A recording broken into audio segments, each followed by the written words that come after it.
Hari ini saya ingin presentasikan tentang prestasi. Yang pertama, kita mulai dari definisi prestasi. Prestasi adalah sesuatu yang wajib dipenuhi oleh debitur dalam setiap perikatan.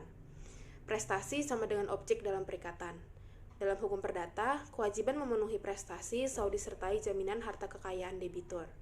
Dalam pasal 1131 dan 1132 KUH Perdata, dinyatakan bahwa semua harta kekayaan debitur, baik bergerak maupun tidak bergerak, baik yang sudah ada maupun yang akan ada, menjadi jaminan pemenuhan hutangnya terhadap kreditur.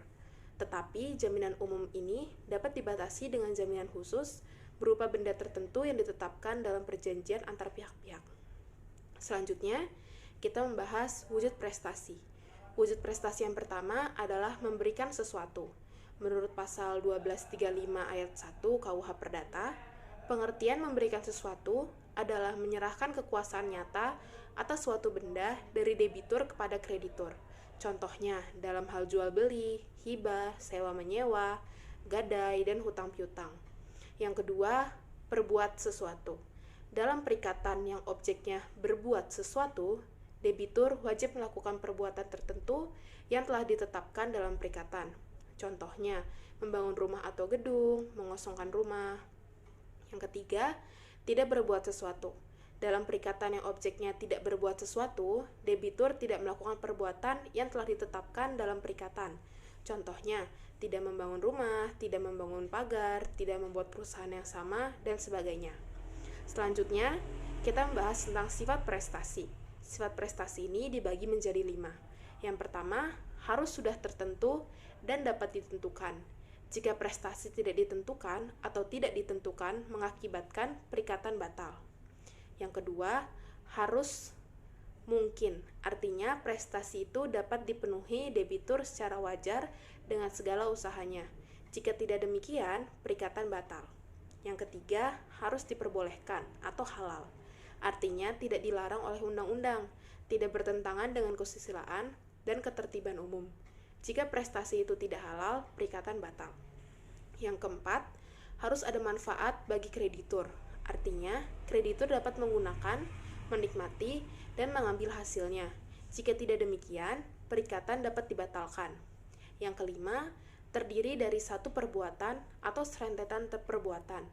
Jika prestasi terdiri dari satu perbuatan dilakukan lebih dari satu, maka mengakibatkan pembatalan perikatan. Masyarakat memiliki motor atau mobil selalu membayar pajak sebelum jatuh tempo. Artinya, masyarakat telah melakukan prestasi. Yang kedua, Andi membeli laptop seharga 3 juta di salah satu e-commerce. Pada saat laptop tersebut datang, ternyata sesuai dengan foto yang dipasang pada saat Andi membeli. Artinya, Andi dan penjual laptop tersebut sudah menjalankan sebuah prestasi.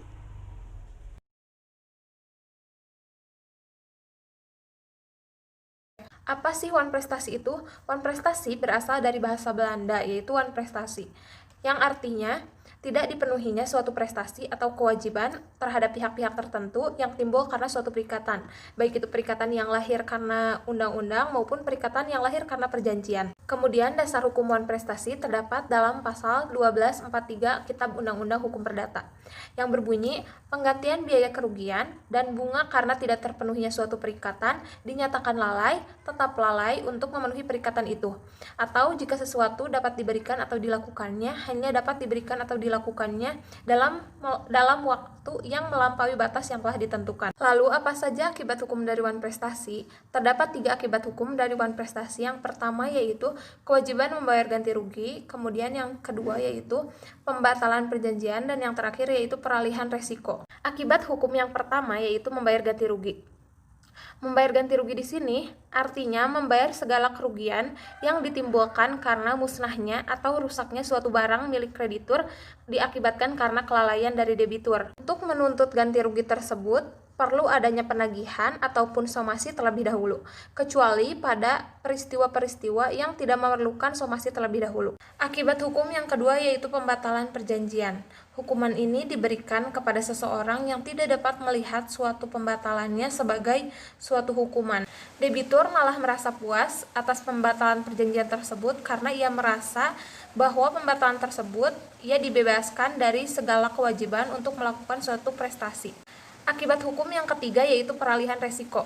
Peralihan resiko ini hanya dapat dilakukan pada perjanjian yang objeknya berupa barang, misalnya perjanjian leasing. Dalam hal ini terdapat pada pasal 1237 ayat 2 Kitab Undang-Undang Hukum Perdata. Sebenarnya ada banyak contoh kasus terkait tuan prestasi di Indonesia, namun kelompok kami hanya memberikan contoh kasus tuan prestasi di bidang entertainment, di mana pada saat itu Falcon Picture melakukan gugatan atas dugaan kasus suap prestasi terhadap Jeffrey Nicole, di mana dari kasus suap prestasi tersebut pihak Falcon Picture menggugat Jeffrey Nicole dengan nilai gugatan senilai 4,2 miliar rupiah. Tak hanya Jeffrey Nicole, namun ibunya Julita Eka Putri dan manajernya Ahmad Baidowi menjadi pihak yang turut digugat. Kemudian dalam gugatan tersebut, Jeffrey Nicole diduga melanggar kontrak film dari Falcon Picture dan justru bermain di 4 film lainnya di luar kontrak, yakni Dear Nathan Hello Salma, Elias Pikal, Bebas, dan juga Habibie dan Ainun. Pengertian risiko. Risiko diartikan sebagai tanggung jawab seseorang sebagai akibat dari perbuatannya. Dalam hukum perikatan, risiko diartikan sebagai kewajiban memikul kerugian yang disebabkan karena suatu kejadian di luar kesalahan salah satu pihak yang menimpa benda seperti yang dimaksud dalam perjanjian. Sebagai contoh, persoalan risiko berpokok pangkal pada terjadi suatu peristiwa di luar kesalahan salah satu pihak yang mengadakan perjanjian. Dengan kata lain, berpokok pangkal pada kejadian yang dalam hukum perjanjian dinamakan keadaan memaksa. Persoalan risiko adalah buntut dari suatu keadaan memaksa, sebagaimana ganti rugi adalah buntut dari wan prestasi. Oleh karenanya, demi lengkapnya suatu perjanjian dan untuk menghindari sengketa di kemudian hari serta memudahkan dalam menyelesaikan sengketa tersebut, sudah seharusnya para pihak dengan tegas mengatur dan menetapkan dalam perjanjian tertentu tentang risiko tersebut.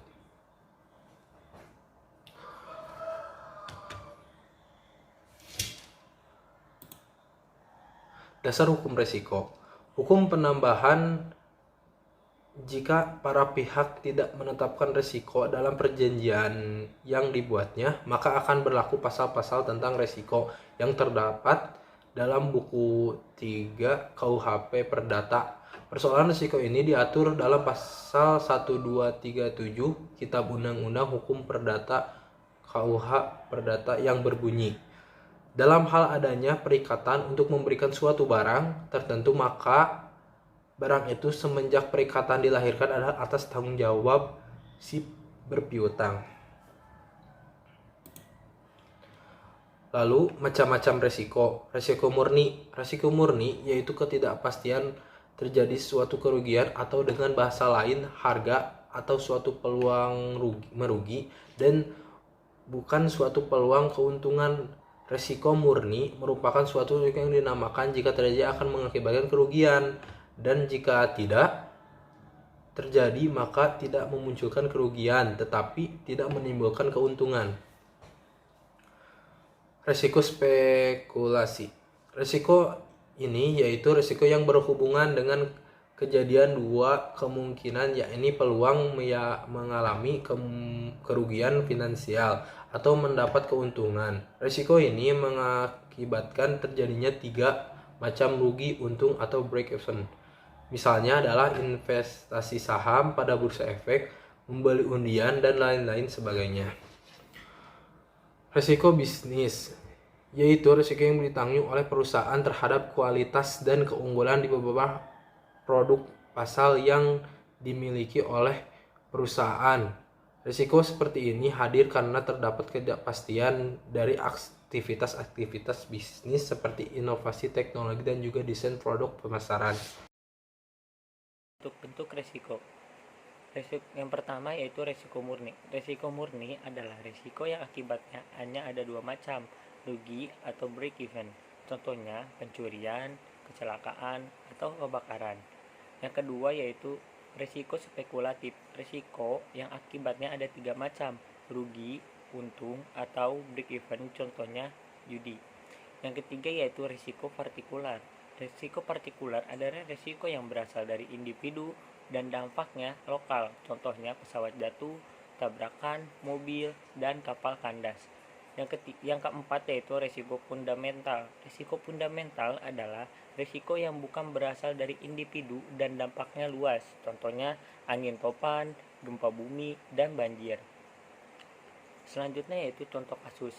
Sejak 14 Desember 2004, Bank Indonesia atau BI membentuk kegiatan usaha atau BKU PT Bank Global sekitar 8.000 nasabah yang tercatat di 13 kantor cabang terpaksa kerepotan mengurus dananya.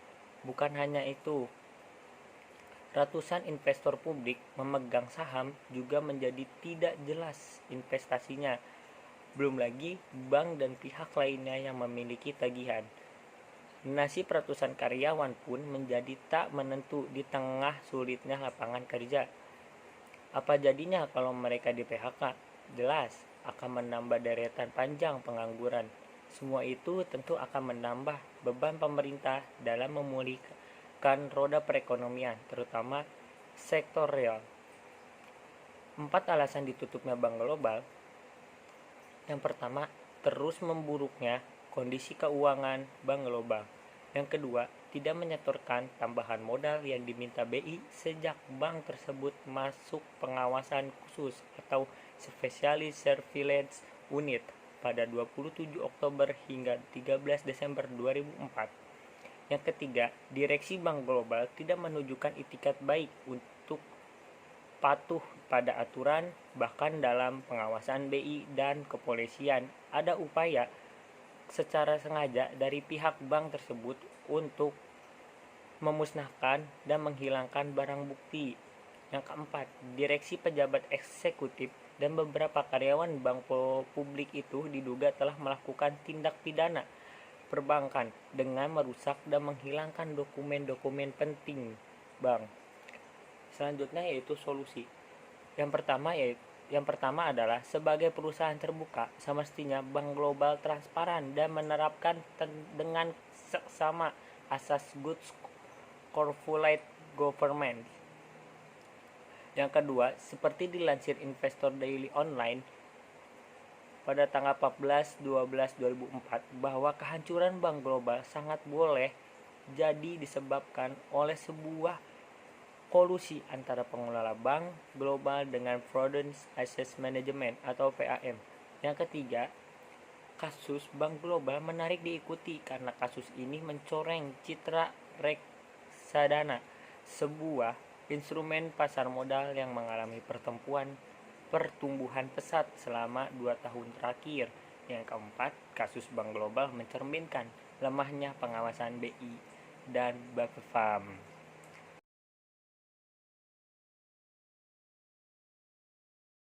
Keadaan memaksa. Yang pertama, definisi keadaan memaksa. Keadaan memaksa adalah suatu keadaan di mana debitur tidak dapat melakukan prestasinya kepada kreditur yang disebabkan adanya kejadian yang berada di luar kekuasaannya, misalkan karena adanya gempa bumi, banjir, dan lainnya. Dasar hukumnya yaitu ada 2. Yang pertama, pasal 1244 KUH Perdata, yaitu debitur harus dihukum untuk mengganti biaya kerugian dan bunga bila tak dapat membuktikan bahwa tidak dilaksanakannya perikatan itu atau tidak tepatnya waktu dalam melaksanakan perikatan itu disebabkan oleh suatu hal yang tidak terduga yang tak dapat dipertanggungjawabkan kepadanya walaupun tidak ada ikhtiar buruk padanya. Yang kedua, pasal 1245 KUH Perdata, yaitu tidak ada pergantian biaya kerugian dan bunga bila karena keadaan memaksa atau karena hal yang terjadi secara kebetulan, debitur terhalang untuk memberikan atau berbuatan sesuatu yang diwajibkan atau melakukan sesuatu perbuatan yang terlarang olehnya. Terus macam-macam keadaan memaksa ada 2. Yang pertama, absolut, yaitu suatu keadaan di mana debitur sama sekali tidak dapat memenuhi perutangannya kepada kreditur oleh karena adanya gempa bumi, banjir bandang dan adanya lahar. Yang kedua, relatif, suatu keadaan yang menyebabkan debitur masih mungkin untuk melaksanakan prestasinya, tetapi melaksanakan prestasinya itu harus dilakukan dengan memberikan korban yang lebih besar yang tidak seimbang atau menggunakan kekuatan jiwa yang di luar kemampuan manusia atau kemungkinan tertimpa bahaya kerugian yang sangat besar. Terus akibat dari keadaan memaksa ada 3, yaitu yang pertama, debitur tidak perlu membayar ganti rugi, pasal 1244 KUH Perdata. Yang kedua, beban risiko tidak berubah terutama pada keadaan memaksa sementara. Yang ketiga, kreditur tidak berhak atas pemenuhan prestasinya, tetapi sekaligus demi hukum bebas dari kewajibannya untuk menyerahkan kontrak prestasi kecuali untuk yang disebut dalam pasal 1460 KUH Perdata. Definisi somasi. KUH Perdata tidak dikenal istilah somasi, namun dalam doktrin dan jurisprudensi, istilah somasi digunakan untuk menyebut suatu perintah atau peringatan atau surat teguran. Somasi merupakan peringatan atau teguran agar debitur berprestasi pada suatu saat yang ditentukan dalam surat somasi. Dasar hukum somasi. Pasal 1238 KUH Perdata. Si berutang adalah lalai apabila ia dengan surat perintah atau dengan sebuah akta sejenis itu telah dinyatakan lalai atau demi perikatannya sendiri. Ialah jika ini menetapkan bahwa si berutang harus dianggap lalai dengan lewatnya waktu yang ditentukan. Akibat hukum bagi debitur bila somasi diabaikan. Somasi yang tidak dipenuhi tanpa alasan sah membawa debitur berada dalam keadaan lalai. Dan sejak saat itu semua akibat kelalaian itu wan prestasi berlaku. Sedangkan akibat hukum bagi kreditur wan prestasinya, debitur menyebabkan kreditur berhak untuk menuntut hal-hal berikut. Yang pertama itu pemenuhan perikatan. Yang kedua, pemenuhan perikatan dan ganti rugi. Yang ketiga, ganti rugi. Keempat, pembatalan persetujuan timbal balik. Yang kelima, pembatalan perikatan dan ganti rugi. Yang terakhir juga ada sifat somasi. Somasi itu bersifat memberikan peringatan. Biasanya dilakukan sampai 3 kali terhitung. Sejak saat itu atau saat dimana si pihak yang menerima seharusnya telah melakukan pemenuhan kewajiban berdasarkan perjanjian atau menuntut undang-undang. Karena bersifat peringatan, maka somasi harus melalui surat tertulis.